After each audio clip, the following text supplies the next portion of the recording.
The Lions are undefeated through week 3. Hello and welcome to Tori's Take Live, presented by Priority Health. I'm Tori Petrie.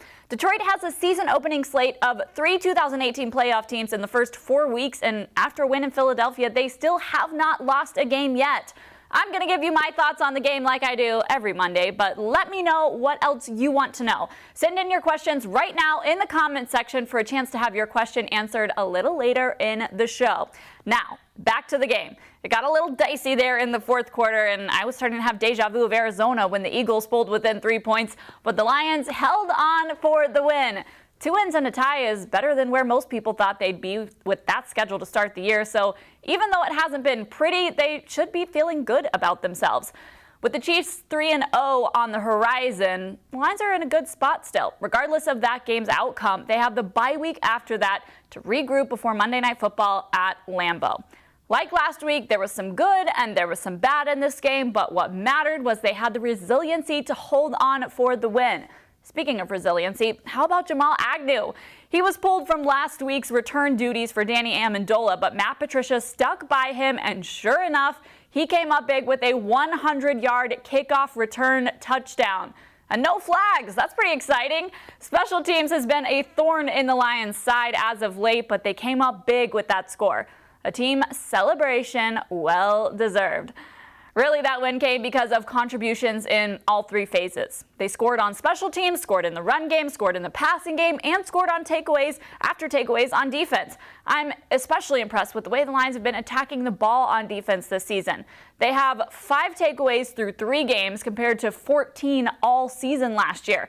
That's a pretty good pace, and I like how they have been punching the ball out. Well done, guys. As for what needs to improve, well, plenty still. The 2 red zone tries that they had that turned into field goals, where they had fumble recoveries that led to those field goals, they almost came back to bite them at the end of the game. They need to capitalize on those there. And the penalties were still an overall problem. The Lions had 9 this week after having 8 last week. It's still early in the season, though, so there's time to improve. But time is up for this segment of Tori's Take. Hopefully by now you've sent in your questions for the second half of the show. I will be answering those and giving you the extra point in just a little bit. Don't go away. This is Mike. He runs one smart tomato farm. These are the fishy feeds that feed the tomatoes. Aquaponics farming? Smart, like choosing Priority Health Insurance. It's how smart people access a network that includes 97% of primary care doctors in Michigan. End zone. Caught! Oh, baby, what a catch! Picked up by Ryan. Come back right side. Gonna get hit. Falls on the ground. Oh, this place is on fire now.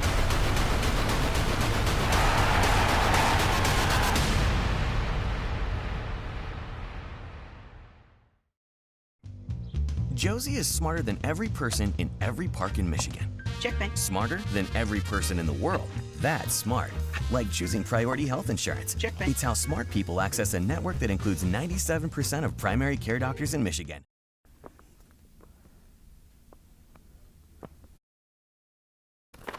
Am I doing this right? Tom Brady sported this look going into work on Sunday, so hey, I figured I would try it myself today. Welcome back to Tori's Take, presented by Priority Health. It is time for our extra point, where we take you around the league.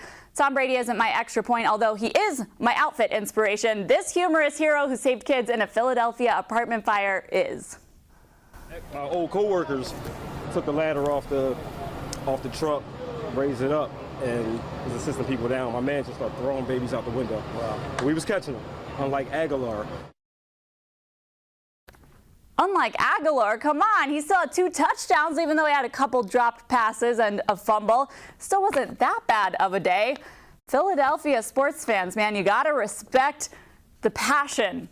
Really happy for those kids, though, and that former firefighter was there to help out. It is time for our questions that you guys have been submitting, so we will turn to the screen here. This first question is from Eli Bashi. He wants to know, do you know how serious Darius Slay's injury is?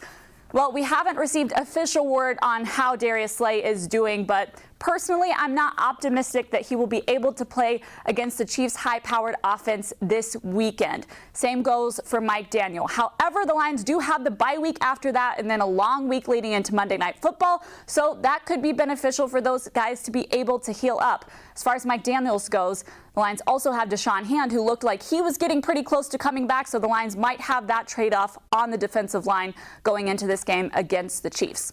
Next question here is from Maddie8822. He wants to know, what do the Lions have to do to beat Kansas City? Well, that's going to be a tough order for these guys. The Lions will tell you they're just treating Kansas City like any other team. But if you look at Kansas City, they are playing like Super Bowl contenders right now. And the Lions, while they have been winning games, have not been playing full, complete football games, their best football. They still need to improve in a lot of areas. So if the Lions want to beat Kansas City, they've got to clean up their own mistakes. They've got to stop having penalties. They've got to capitalize in the red zone. They've got to be able to run the ball. All these areas that they need to improve in, they need to play well in against Kansas City if they want to win that game. But look at last year. The Lions beat the Super Bowl winning Patriots, so it doesn't mean they cannot beat Kansas City this weekend. Plus, it's a home game, so that is always an advantage. This question here is from Albanian7. You never answer my questions. Well, what's your question? You didn't send in a question this week. Send in your questions and I will answer them. This final question is from Sage. They ask, I'm pretty jealous. You have an amazing job. Go Lions. What is your favorite part about your job?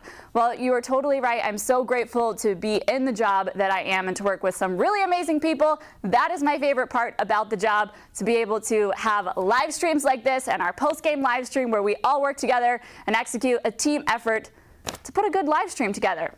That includes this one. Thank you guys so much for watching and for participating in this. Thank you to our crew for putting together a great show. We appreciate it. So from Xfinity Studio, I am Tori Petrie. We'll see you next week.